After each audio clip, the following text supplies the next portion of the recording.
There are SUVs sitting on used car lots right now that are so good it almost feels illegal. The kind of deals that make you stare at the price tag, rub your eyes, and assume the dealer accidentally typed one extra zero and then deleted the wrong one. These are the SUVs mechanics know about, smart buyers quietly buy, and everyone else somehow ignores while overpaying for the same boring crossover they have already owned 3 times in different shades of gray. While half the country is still fighting each other in dealership parking lots over the same 2 beige options, these SUVs are just sitting there like the last slice of pizza at a party. Nobody wants to grab it because everyone assumes something must be wrong with it. Spoiler alert, nothing is wrong. In fact, the first SUV on this list is going to make you seriously rethink what luxury even means, and the last one is probably going to hurt a few brand loyalists' feelings. Welcome to Greybeard Garage, where we like our cars reliable, our advice honest, and our depreciation paid by someone else. Around here, we do not chase badges. We chase vehicles that start every morning, do not require therapy at the service counter, and still leave enough money in your pocket for groceries, gas, and maybe a decent vacation. Before we get into the list, do yourself a favor.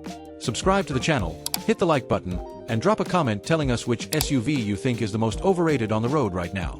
It helps the channel, it feeds the algorithm, and honestly, we just enjoy reading the arguments. Acura RDX.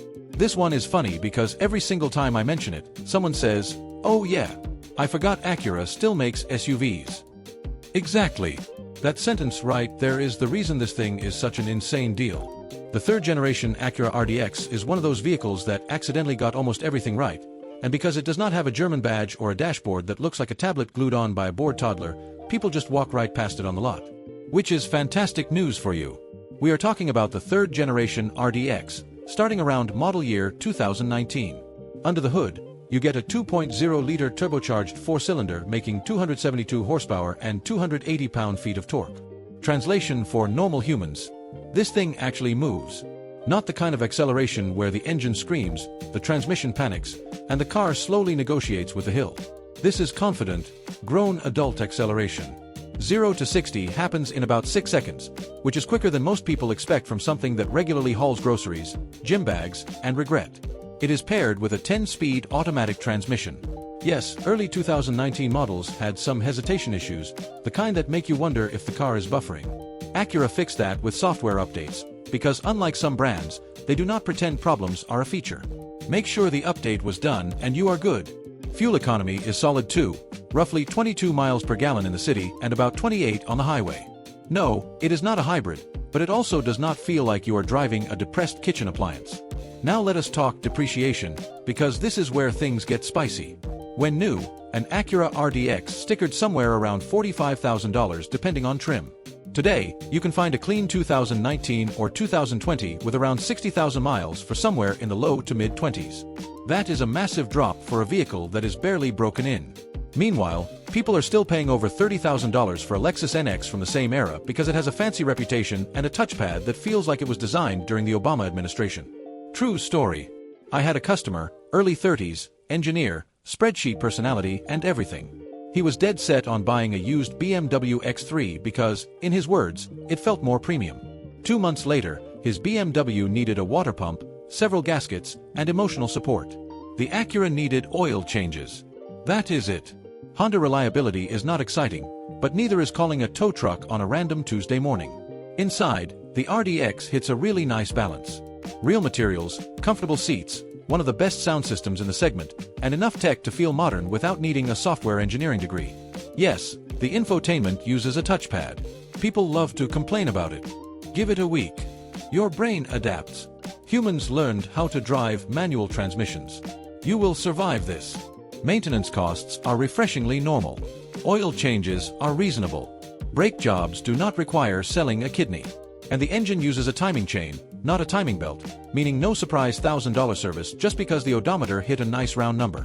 Who should buy this SUV? Someone who wants luxury without drama. Someone upgrading from a Honda CR-V who is tired of flooring it and waiting for something to happen. Someone who enjoys driving but also enjoys not crying at the service counter. Who should skip it? If you need 3 rows, this is not your vehicle. If you want massive cargo space, look elsewhere. And if your main goal is impressing strangers at stoplights, Acura still does not scream midlife crisis. Sorry. If you know someone shopping for a luxury SUV and about to make a very expensive mistake, send them this video. You might save them enough money for a vacation, or at least for better tires. And if this one already surprised you, the next SUV on this list is going to make you seriously question why people keep lining up for the same two boring options every single year. Buick Envision. Now this is where people usually laugh, and that laugh is exactly why this SUV is such a ridiculous bargain. Buick. Say it out loud. Go ahead. Half of you just pictured an uncle who still pays bills with checks, wears white sneakers to mow the lawn, and listens to AM radio on purpose. And that mental image is saving you thousands of dollars. We are talking about the Buick Envision from model year 2019 and newer. Quick public service announcement. Avoid the 2016 through 2018 models like expired gas station sushi. Those earlier ones had enough electrical issues to keep engineers employed for life. Starting in 2019, Buick quietly fixed their homework, did not tell anyone, and then wondered why nobody noticed. What you get here is a compact luxury crossover that feels way more expensive than it has any right to be. The interior is shockingly good. Soft touch materials everywhere your hands actually go, real stitching, comfortable seats, and a cabin so quiet that at stoplights you will briefly wonder if the engine stalled. Buick basically asked, what if Lexus, but cheaper and nobody pays attention? And then actually built it. Engine choices are simple and proven, which is exactly what you want when buying used. You get a 2.5-liter naturally aspirated 4-cylinder, or the optional 2.0-liter turbocharged engine. Both are paired with a well-sorted automatic transmission that General Motors has been refining forever. No weird experiments, no transmissions that need therapy, just solid, boring, reliable hardware. And boring is beautiful when it is your money on the line. Fuel economy is respectable. Expect around 22 miles per gallon in the city and about 29 on the highway.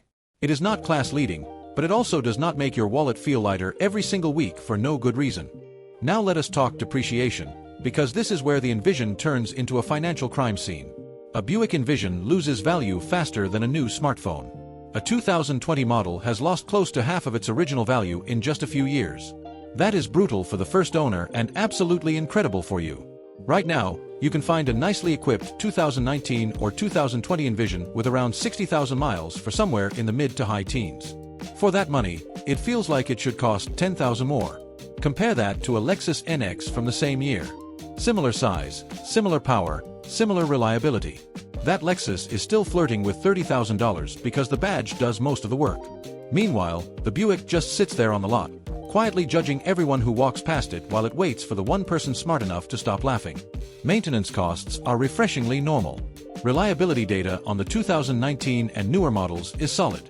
Annual maintenance averages around $600, which is cheaper than many so-called entry-level luxury SUVs. No exotic parts, no special tools. Your local mechanic will not sigh when you pull in, and that alone is worth something. Who is this SUV for? Someone who values comfort, quiet, and a premium feel without paying for brand clout. Long commuters, professionals, and people who would rather arrive relaxed than impress strangers in a parking lot. Also, anyone who secretly enjoys owning something underrated and watching their friends slowly realize they made a more expensive choice for no real reason. Who should skip it? If you need 3 rows, look elsewhere. If you plan to resell it quickly, depreciation will continue doing what it does best. And if you care deeply about what your neighbors think about your driveway, well, it is a Buick. Your bank account will be happier than your ego. And here is the real joke. The only reason this SUV is cheap is because people still think Buick is stuck in the early 2000s. It is not. And once you drive one, it feels like you accidentally discovered a cheat code nobody else bothered to enter. Mazda CX-9. This is the one that makes salespeople uncomfortable and mechanics quietly nod in approval. The Mazda CX-9 is the SUV I have personally watched families ignore while lining up to overpay for a Toyota Highlander, only to drive this thing once and immediately ask, why did nobody tell us about this? And the answer is simple. Mazda does not market like Toyota. They just engineer. That is great for you and absolutely terrible for their resale values. We are talking about the second-generation Mazda CX-9, especially from model year 2017 and newer. This is a 3-row SUV that absolutely refuses to feel like one. Mazda did not build this as a rolling box for children, snacks, and shattered dreams. They built a driver's vehicle that just happens to fit 7 people, assuming everyone is in a reasonably good mood. Under the hood, you get a 2.5-liter turbocharged Skyactiv engine. On regular fuel, it makes around 250 horsepower. But horsepower is not the headline here. Torque is. You get 320 pound-feet of torque coming in low, right around 2000 RPM. That means when you press the gas, the CX-9 actually responds instead of taking a moment to think about its life choices. It feels quicker than the numbers suggest, especially compared to naturally aspirated V6 competitors that need to rev like they are late for work. It is paired with a 6-speed automatic transmission. No CVT, no experimental nonsense, just a proven, well-calibrated unit that has been around long enough for Mazda to iron out the drama. The engine uses a timing chain, not a timing belt, which means no massive scheduled replacement waiting to ambush your wallet at 100,000 miles.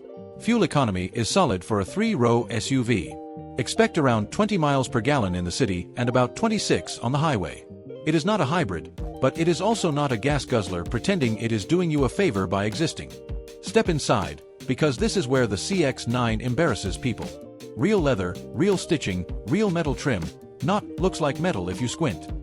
Actual quality materials in places you touch every single day. I have had more than one person sit in a CX-9 and say, "This feels like a Lexus," and they are not wrong. Mazda's interior work during these years was genuinely premium, and the fact that more people do not talk about it is borderline criminal. Reliability has been strong. Consumer data consistently rates the 2017 through 2022 CX-9 as above average. In the real world, these things just do not show up on tow trucks very often, and when they do, it is usually for something boring and predictable, which is exactly what you want. Now let us talk value, because this is where it really gets ridiculous. A 2019 Toyota Highlander with around 70,000 miles still sells for somewhere in the high 20s to low 30s. A 2019 Mazda CX-9 Grand Touring with similar mileage can be found in the low 20s.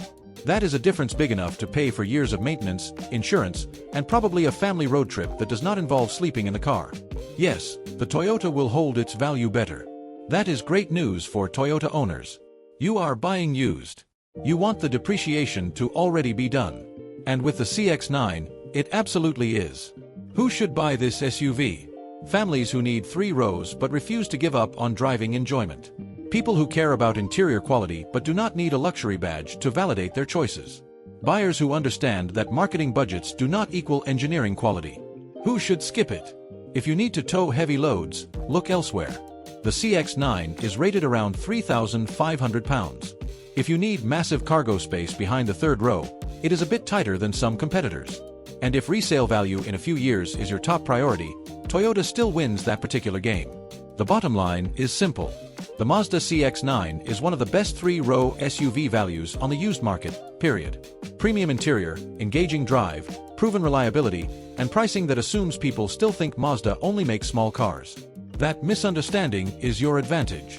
So there you have it. 3 SUVs the market keeps ignoring, but mechanics absolutely do not.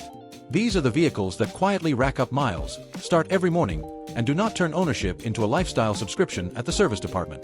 The Acura RDX gives you real performance with Honda reliability, without the German repair bills or the luxury badge tax. The Buick Envision delivers near luxury comfort at clearance rack prices, purely because people are still laughing at a brand name instead of actually driving the car. And the Mazda CX-9 proves that having kids does not automatically mean you have to suffer behind the wheel or overpay for a badge that peaked 10 years ago. Next time you are standing on a dealer lot and someone tries to steer you toward an overpriced RAV4 or a used German SUV with a freshly cleared warning light and a very confident salesperson, you will know better. You will know there are smarter options sitting 10 spaces away, quietly waiting for someone who values reliability over ego. This is Greybeard Garage. We do not chase trends, we do not chase hype, and we definitely do not chase cars that need a tow truck before the loan is paid off. We chase vehicles that last, deals that make sense, and owners who enjoy driving instead of budgeting for their next repair. If this video helped you, do not forget to subscribe to the channel, hit the like button, and leave a comment telling us which of these SUVs you would actually buy and why.